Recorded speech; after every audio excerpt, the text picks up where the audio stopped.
What's up, YouTube? Silver Baggins here. I recently picked up actually over 60 ounces of silver, and I want to go through it and see what I got. Thank you so much for watching another one of my videos. I sincerely appreciate it.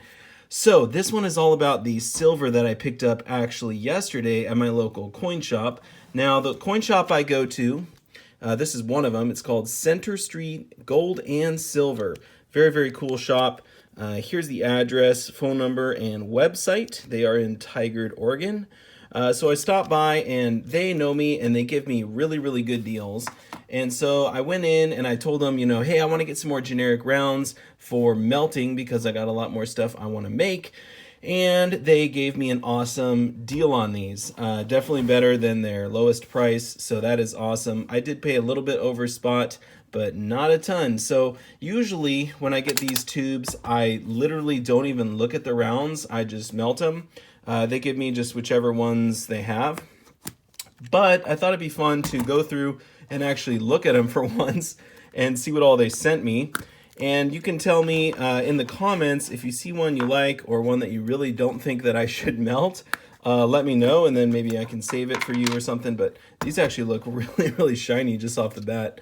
Here's the 61st one they gave me. It's sort of one of the Morgan lookalikes. And it doesn't have a date or anything on it. This is just from a private mint. These are all just generic silver rounds. So they're all 3/9 fine silver. And yeah, so this is usually what I like to melt because I can get this actually cheaper than I can get silver shot for. Even the Atmex shot that just came out, the 4/9 fine, I can still get these cheaper than that. So let's look and see what we got. And I wonder if these are all gonna be the same. Okay, looks like we sort of got an assortment. These are kind of cool. United States of America, 1 ounce, 999 fine silver. It's got an eagle and a bell. And it's got the scales type deal. What is that? The trading scales? Silver trade unit. Yeah, silver trade unit. That's what they call these. But this one isn't anything special. It's from a private mint. And I think most of these actually are the same.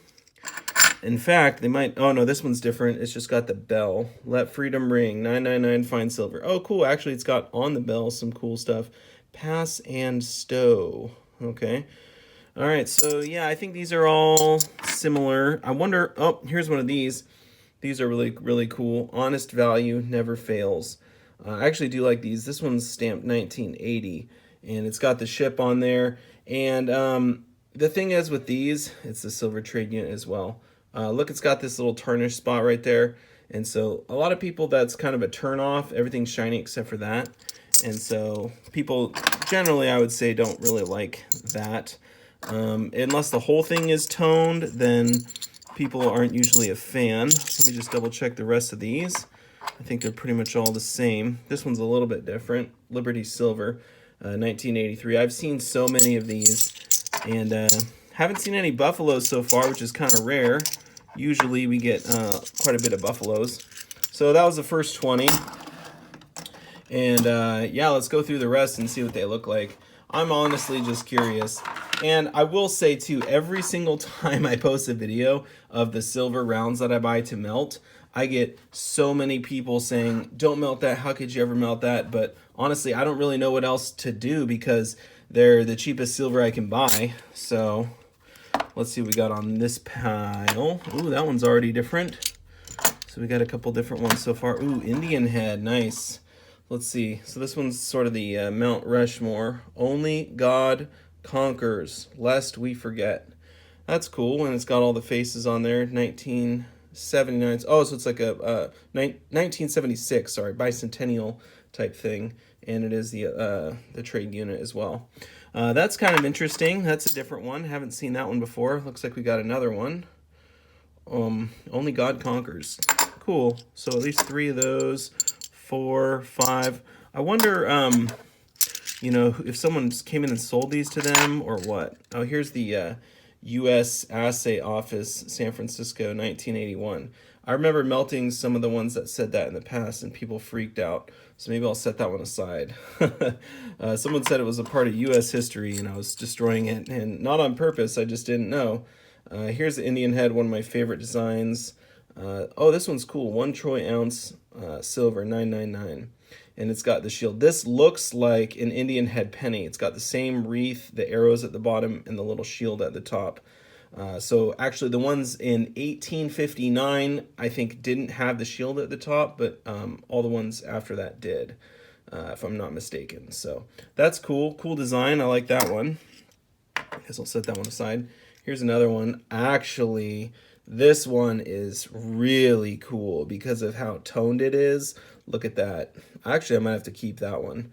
That's really, really cool. I love Indian head pennies, and that one, I like that one a lot better than the shiny one. So we'll set that one aside as well. Okay, whoop. So a couple Morgan lookalikes, another one of the Indian head toners. These are pretty sweet. These are pretty sweet, and I like when you flip it that way, it's the right way up. That's cool. So we got a couple of the Indian head toners. This one's not toned. Here's some more of the Only God Conquers. Let's see, some more Morgan lookalikes. Most of these are the trade unit rounds. Okay, so I got a whole bunch of the Only God Conquers ones, which those are cool, but I'll put those aside for now. And let's get to the last two that I got. This is kind of interesting. Maybe I will go through all of them when I buy them from now on, just because sometimes you might find some cool stuff. And maybe I'll save one of these Only God Conquers. That's pretty cool. So let's go through the last tube here. So we had a total of 61 ounces. Oh, we found my first buffalo. There it is. That's gone in the melting pot no matter what. Melted so many buffaloes. But yeah, usually when I buy these, I just throw them in the melter. And so I guess there could be some cool stuff in there that people would like. Let's go through the last batch here. And like I said, most of these are the sort of trade ones with the scales on them. But this one's a little different, I think. Oh, yeah, that's the bell. And that one's super, super shiny. Liberty, Justice. Cool. And that's the same one there. Same one, same one. Another bell with an eagle. Dollar, dollar, dollar. Yeah, those are all the same. Okay. Yeah, and I'm always curious how they came about these, like who came in and actually sold these to them, because they didn't make these or buy these, at the value that they were probably sold at one point. Someone definitely came in and sold these to them. I think these are all the bell. Okay. Yep, all the bell. All right. So we went through all of them. Oh, I know people always like it when I do this. Let's see if we can get more in there. See if we can get a fat stack of silver sound. Here we go. That's not bad.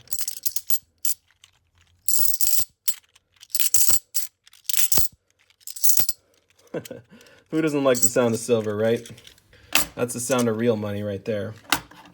Okay. So there we go. So we went through all 60 or 61 ounces of silver. And I pulled out these two, which I think are cool, just because I like the Indian head design and because they are toned. And I think this side looks cool as well with the shield at the top. One way you can tell on actual Indian head pennies if sort of the condition is you can look at the shield and see how many, if you can count all the lines on them. I learned that from one of the, I think it was the Red Book said that. I don't remember, but these are kind of cool. So I pulled those ones out. I did pull out the one that was the U.S. Assay Office. I'm curious who actually collects these, or if this is the actual same one that people collect, or if this is sort of a variation that people aren't really collecting. I have no idea. I honestly have no idea on these, but I do know it says 1981, and this side is the sort of, I guess it's like a dove maybe with the flag. It does say silver trade unit, but it doesn't have like the scales on it. So I don't know. I don't know if people like these or not. I just know in the past when I melted these, I got a lot of thumbs down on my videos. But that was the only one that said that in the batch. And then I pulled out one of these because I thought it was kind of cool. Only God Conquers, lest we forget. And it does sort of have the Mount Rushmore, and it is the Bicentennial 1976. And this one's a little bit more toned, which is cool. I like the toned ones better. And this one is the silver trade unit. So anyway, there we go. There is all the silver I got. And I am going to be melting down these, the rest of them, unless I get a bunch of comments. It's funny because people always will comment and say, you know, you can't melt down that certain kind, or that's my favorite, or whatever. And maybe they don't realize it, but if I do melt down their favorite, then I'm making their favorite more rare. I'm lowering the population of pieces of silver with that design on it. So anyway, that was my video. I'm really curious to know what you all think of the silver I got this time, and sort of my strategy for melting. And anyway, thank you all so much for watching. I'll see you all in the next one. Silver Baggins out.